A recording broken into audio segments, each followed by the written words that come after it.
അരൂർ തുറവൂർ ഉയരപ്പാത നിർമ്മാണത്തിൽ സ്കൂൾ കുട്ടികളടക്കമുള്ള കാൽനട യാത്രക്കാരുടെ അവസ്ഥ കഠിനമെന്ന് അമിക്കസ് ക്യൂറിയും പറയുകയാണ്. മഴ സമയത്ത് ചെളി നിറഞ്ഞ റോഡിലൂടെയാണ് ഇവർക്ക് നടക്കേണ്ടി വരുന്നത്.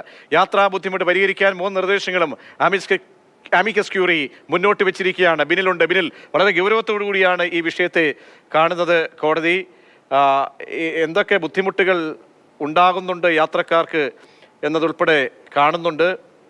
നിർദ്ദേശങ്ങൾ എന്തൊക്കെ കാര്യങ്ങൾ ഈ കാര്യത്തിൽ തിരുത്തൽ വേണമെന്നാണ് അമിക്കസ് ക്യൂറി മുന്നോട്ട് വയ്ക്കുന്നത് കാര്യങ്ങൾ? പ്രതീക്ഷ, സംസ്ഥാനത്ത് തന്നെ ഏറ്റവും പ്രധാനപ്പെട്ട ദേശീയപാതയിൽ അരൂർ മുതൽ തുറവൂർ വരെയുള്ള യാത്ര ദുരിതമാണ്. ആ ദുരിത യാത്രയിലാണ് ഹൈക്കോടതി ഇടപെടുകയും അമിക്കസ് ക്യൂറിയെ അങ്ങോട്ടേക്ക് അയക്കുകയും ചെയ്തിരിക്കുന്നത്. ഇപ്പോൾ ഹൈക്കോടതിയിൽ അമിക്കസ് ക്യൂറിയായ അഡ്വക്കേറ്റ് വിനോദ് ഭട്ട് ഒരു ഇടക്കാല റിപ്പോർട്ടാണ് സമർപ്പിച്ചിരിക്കുന്നത്. ആ റിപ്പോർട്ടിൽ അവിടുത്തെ യഥാർത്ഥ വസ്തുതകൾ തന്നെയാണ് നിരത്തിയിരിക്കുന്നത്. അതായത് കാൽനട യാത്രക്കാർക്കും സ്കൂൾ കുട്ടികളുടെയും അവരുടെ സഞ്ചാരം കഠിനമാണ് എന്നാണ് കോടതിയിൽ അമിക്കസ് ക്യൂറി റിപ്പോർട്ടിൽ നൽകിയിരിക്കുന്നത്. കാരണം ചെളി നിറഞ്ഞ റോഡിലൂടെ വേണം അവർക്ക് നടന്നു മുന്നോട്ട് പോകാൻ, ഒരടി പോലും മുന്നോട്ട് പോകാൻ കഴിയാത്തൊരവസ്ഥയാണ്. അത്തരത്തിൽ ഈ പൈലിങ്ങിന്റെ ചെളിയടക്കം റോഡിലേക്ക് ഒഴുകി വരുന്നു.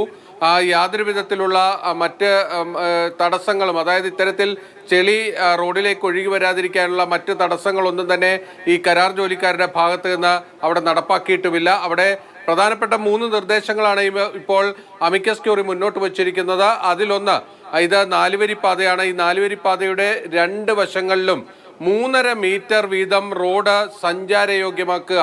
കുഴികൾ പൂർണ്ണമായും അടച്ചുകൊണ്ട് ഏറ്റവും നല്ല റോഡ് 3.5 മീറ്റർ വീതിയിൽ സഞ്ചാരയോഗ്യമാക്കുക. അതോടൊപ്പം തന്നെ 1.5 മീറ്റർ വീതിയിൽ 2 വശത്തും കാൽനടക്കാർക്ക് കടന്നു പോകാൻ പ്രത്യേക വഴിയൊരുക്കുക. അതാണ് ഇതിൽ ഏറ്റവും പ്രധാനപ്പെട്ട നിർദ്ദേശമായി വന്നിരിക്കുന്നത്. അതോടൊപ്പം തന്നെ ഈ റോഡിൽ മഴ പെയ്യുമ്പോഴൊക്കെ ചെളി നിറയുകയാണ്. അതായത് ഈ പൈലിംഗ് വേസ്റ്റ് അടക്കം ഈ റോഡിലേക്ക് ഒഴുകി വരികയാണ്. അത് ഒഴിവാക്കാനായിട്ട് സ്ഥിരമായി ഒരു പമ്പിംഗ് സംവിധാനം ഏർപ്പെടുത്തുക. അതോടൊപ്പം തന്നെ അഴുക്ക് ചാൽ കൃത്യമായി ഓടകൾ വൃത്തിയാക്കി അതിലൂടെ വെള്ളം ഒഴുക്കിക്കളയുന്നതിനുള്ള സംവിധാനം ഒരുക്കുക. ഈ 3 നിർദ്ദേശങ്ങളാണ് അമിക്കസ് ക്യൂറി ഇടക്കാല റിപ്പോർട്ടിൽ നൽകിയിരിക്കുന്നത്. അതിൽ പ്രത്യേകമായി എടുത്തു പറഞ്ഞിരിക്കുന്നത് അവസാനത്തെ 2 നിർദ്ദേശങ്ങൾ, അതായത് കാൽനടക്കാരുടെ പ്രശ്നവും റോഡിലെ വെള്ളക്കെട്ടും, അതാണ് ഏറ്റവും വേഗത്തിൽ പരിഹരിക്കേണ്ടതെന്ന് കൂടി അമിക്കസ് ക്യൂറി കോടതിയെ അറിയിച്ചിരിക്കുകയാണ്. അല്പസമയത്തിനകം ജസ്റ്റിസ് ദേവൻ രാമചന്ദ്രന്റെ ബെഞ്ച് ഈ ഹർജി പരിഗണിക്കുകയും ചെയ്യും.